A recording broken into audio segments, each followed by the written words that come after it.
Ladies and gentlemen, this is your captain speaking. I would like to announce that we'll be arriving our special destination shortly, in an hour. For your entertainment, I would like all of you to please pay attention closely at the front of your screen as I prepared a presentation for Albert Bandura's social cognitive theory, and I hope you will pay attention clearly. Thank you. Good morning, everyone. I am here to report on social cognitive learning theory by Albert Bandura.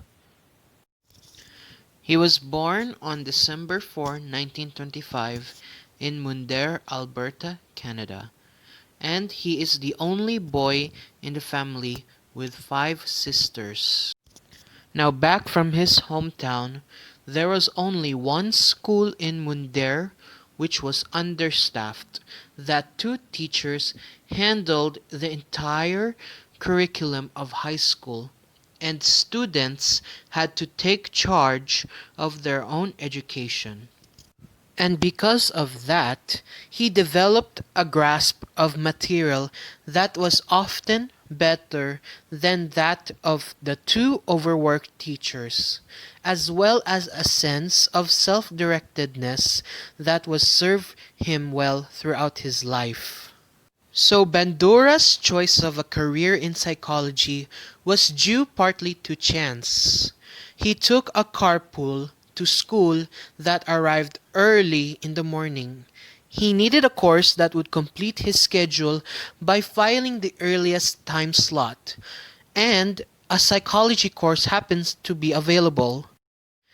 He liked his serendipitous choice so much that he devoted the rest of his professional life to psychology.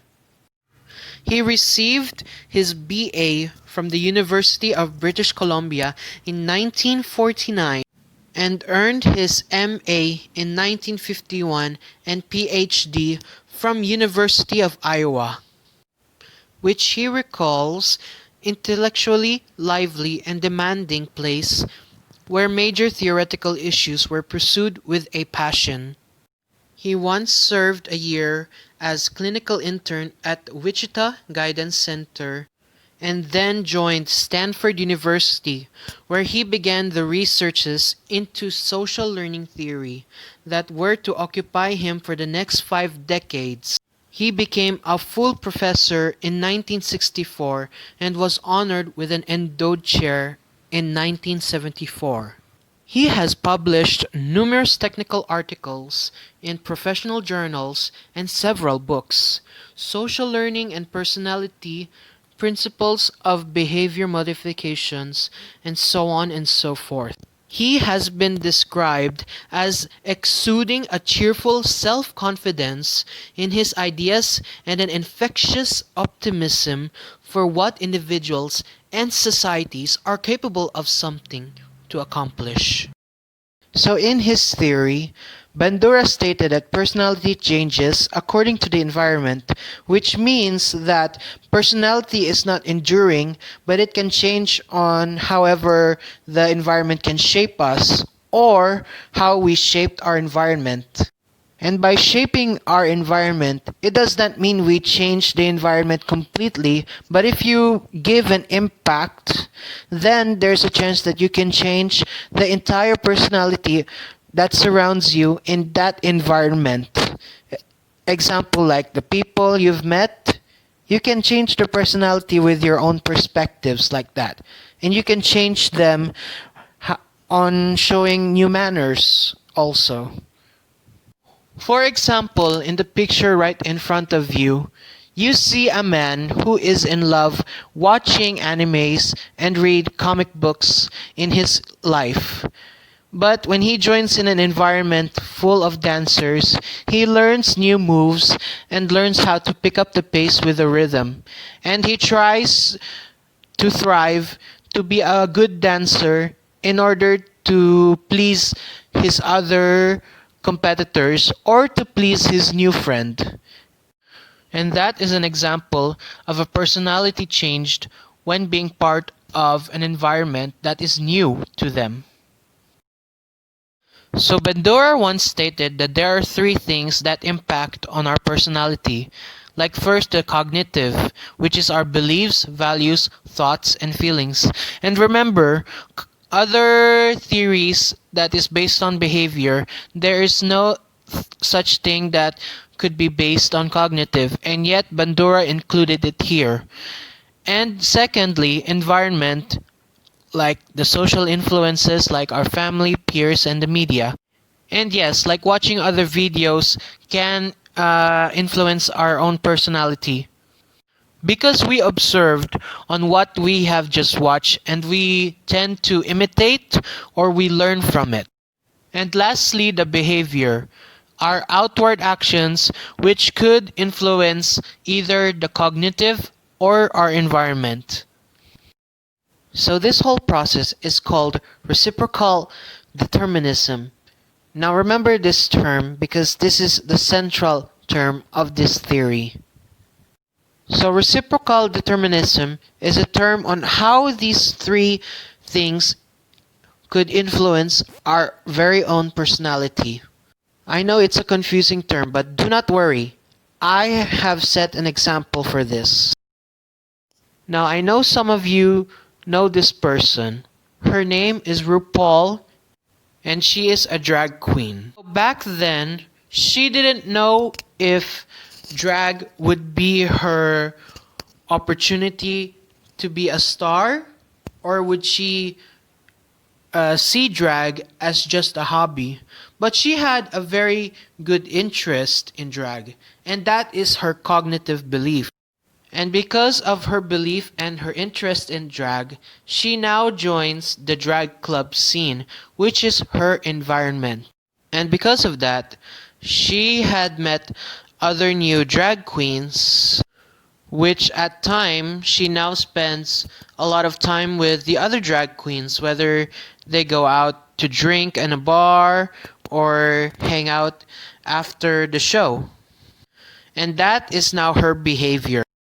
A behavior which is reinforced. So let's say that if it's positive, then her interest in drag has now begun to increase her cognition, which means now her interest in drag has now begun to go higher, and she might join the other drag club scenes. Like if she's a southern drag queen, then maybe she wants to move to New York where the competition is very stiff for other drag queens to be on to try to reach the top.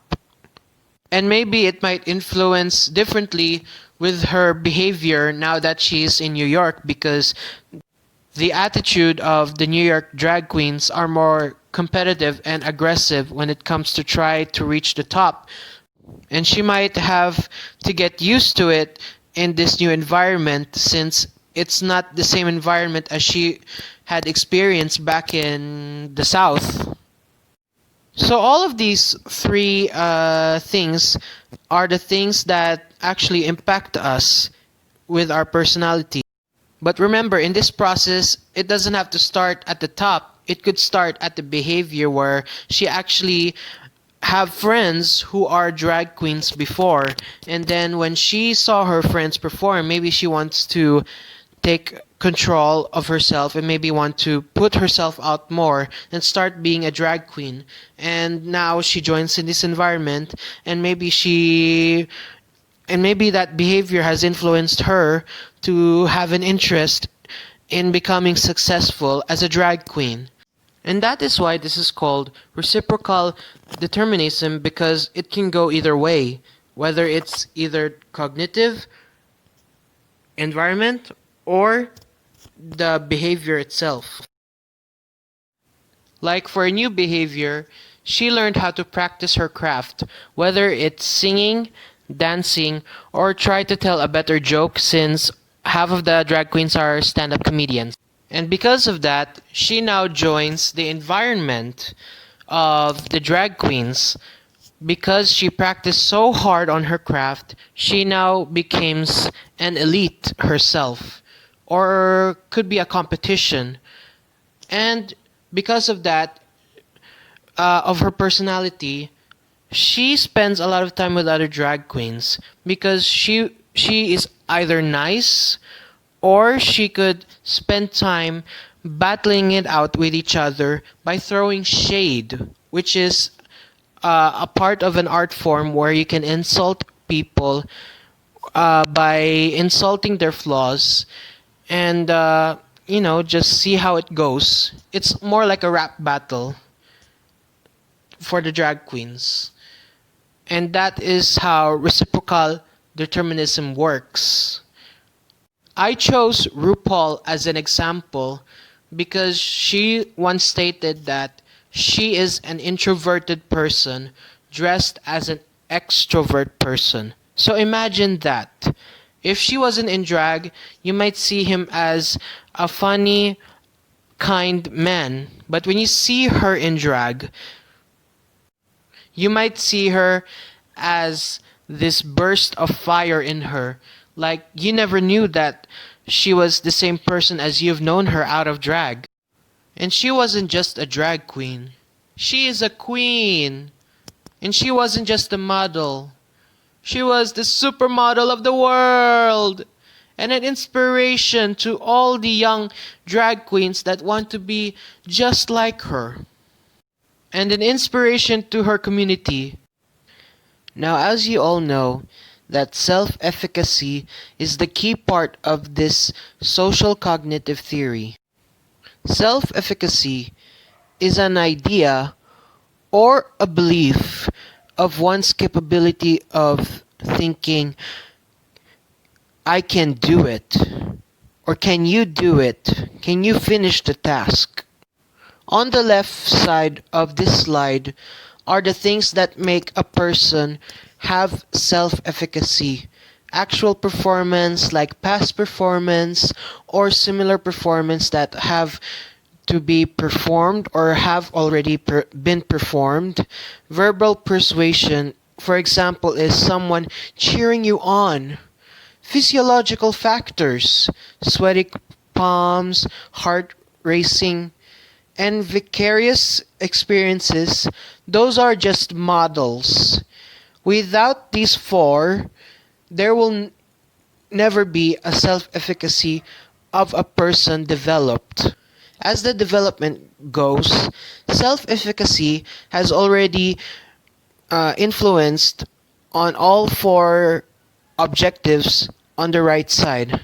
Activity selection.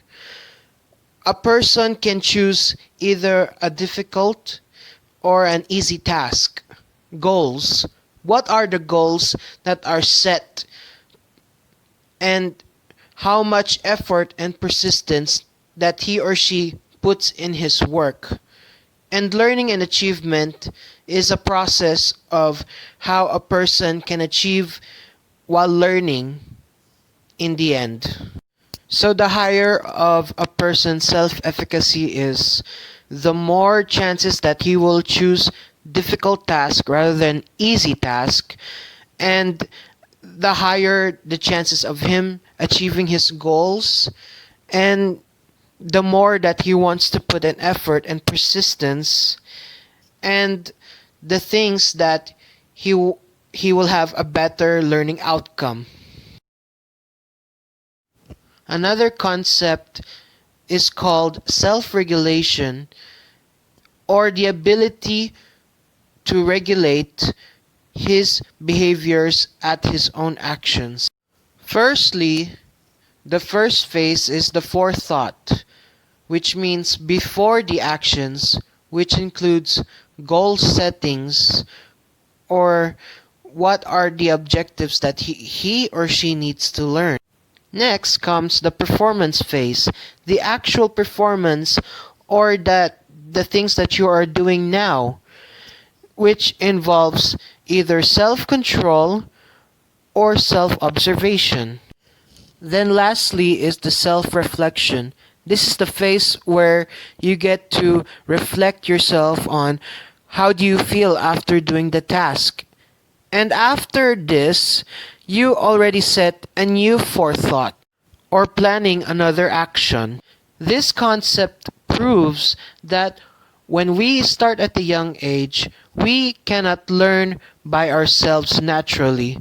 Instead, we are being influenced by everyone to set a new perspective when we are learning for an education or learning a new perspective on education as a student, rather. In modeling, Bandura introduced a very important mechanism in social learning theory. Now, why did I use Ferry Silvano as an example of modeling? Let's say Ferry is an international supermodel and she has done numerous ads for any brands that she endorsed. And one day, many girls who have seen her that are aged between 9 to 13, they might see Fairy as, oh, I want to be like her. I want to be a model like her one day when I grow up. That is why modeling has been recognized as an important influence on behavior, stated by Bandura. And Fairy, for me, is an inspiration to us psychology department because she set an example of how a person can always be positive even at the times where we are struggling, and she is a very good friend to us. In 1963, Bandura and his partner Ross conduct an experiment called Observational Learning Experiment. Bandura gathered a group of 4 to 6 years old nursery children to watch a 5-minute televised movie which had shown an adult continuously hitting the Bobo doll. And with this, it has exhibited 4 types of aggressive behavior that the adult showed towards the Bobo doll. Now, what is a Bobo doll, you might ask? To put it simply, a Bobo doll is an inflatable toy that is approximately a size of a pubescent child. And this model is a tool on how we observed on how can an individual be more aggressive. Now you must understand that there are actually 37 children that were conducted in this experiment. They were actually placed in 3 different rooms that showed the same video but shown with different types of ending. To explain all 3 different kinds of conditions that are being shown to you, I have prepared a video for you. And I would like to remind everyone that strong parental guidance is advised, and this may not be suitable for children.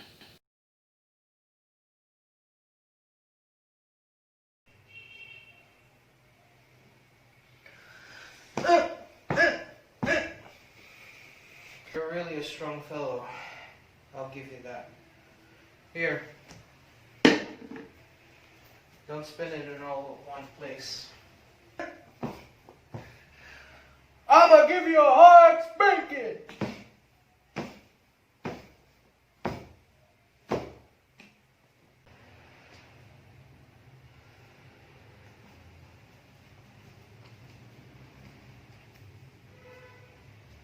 Now I hope all of you have understood the brief summarization of 3 videos that have shown 3 different kind of conditions.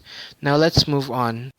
After the experiments, studies have shown that with adding consequences to the model, it's as though that it has given a match responses for children that had spontaneously reproduce after watching the video. Boys performed more initiative responses than girls, but the girls were more influenced by the rewarding consequences to the model. With the introduction of positive incentives, showed an equivalent amount of learning for the children in 3 groups, which means it has brought an insight for children when it comes to observation. With that, Bandura proposed that observational learning process and performance of aggression consist of 4 interrelated process, or as he would call it, the Bandura's four-step model. First, in the attention process, in observational learning, the ability to notice the significant features of the model behavior is a critical first step.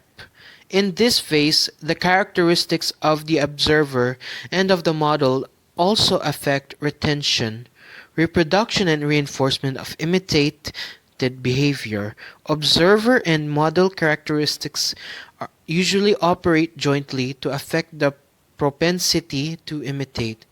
Like, for example, aspiring athlete who lacks self-confidence is likely to mimic the behavior of an eminent professional rather than develop an individual style. Secondly, in the retention process, the information about the model's behavior must be remembered. Unless the act was particularly memorable, one is likely to imitate an aggressive behavior seen several years ago.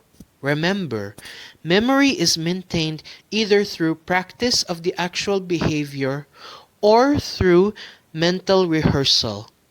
The third process is the behavior production process, or also known as reproduction, which means when an observer has remembered and learned the behavior from a model, it is up for him to remember on how he can learn from that behavior, which could lead to an advanced improvement to his own behavior. Then lastly is the reinforcement and motivational process. Reinforcement is not essential for the acquisition of behavior, but it is for the overt performance of learned process. Bandura said, from the result of his experiments, conclude that modeled behavior perceived as likely to be rewarded would probably be imitated more often than behavior perceived as likely to be punished. Although all types of behavior may be learned, whether they will be enacted depends on the perceived consequences of the action. So to summarize, the four mechanisms of learning depends on the following. The nature of the model is more important than mere exposure to them. That way, we may learn a form of behavior without necessarily being able to perform it, and that no matter how well we acquire or retain some skills, our learning of it will not likely manifest itself if we do not have sufficient incentives or social approval, or if there is no reinforcement.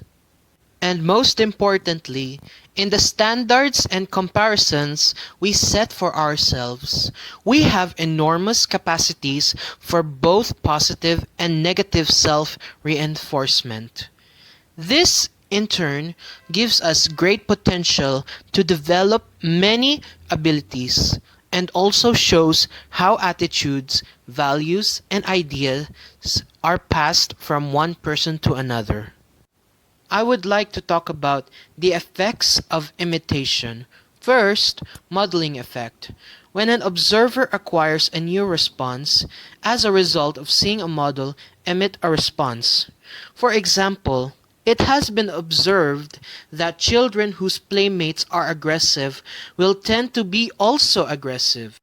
Now next, we have inhibitory or disinhibitory effect. To explain this in the simplest form, the inhibitory effect is the kind of effect for when an observer learned how to suppress a behavior from copying a model's behavior that is punished for his behavior. While the disinhibitory effect occurs when an observer does not suppress himself or herself from learning the behavior from a model, and as a result, he or she is punished for having the same behavior as the model. And lastly, the eliciting effect. The emission of responses that do not precisely match those of the model, but are related to model's response and belongs to the same class of behavior. To put it simply, in this effect, the observer imitates the behavior of the model, but slightly differently. For example, in real life, there are many singers that sounds the same or have the same sound. Like Bruno Mars, one of my musical influences. Bruno Mars sounds like Michael Jackson, or he sounds like Elvis Presley. But remember, just because Bruno Mars sounds like Michael Jackson does not mean he has to be the exact copycat of Michael Jackson. Bruno Mars will always be Bruno Mars because he has his own artistry, style, and originality. And that concludes on my report on Albert Bandura's social cognitive theory. And thank you for listening. And a friendly reminder, if there are some parts that are not yet clear to you, my comment section is open for your questions. Hello and good morning. My name is Abdul Hamid Alonto, second year BA Psychology student, a YouTuber, and a ninja. See you all in 2021.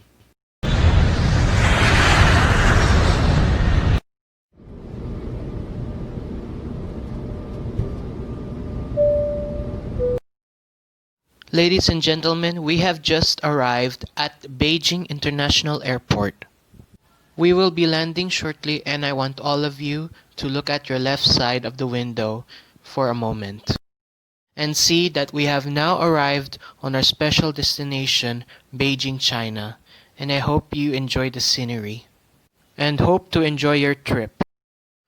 On behalf of your flight deck crew, along with my first officer, second in command, Althani Sampako, and the rest of the team, we thank you for choosing WT Heck, your airline of choice. And we hope to see you again soon.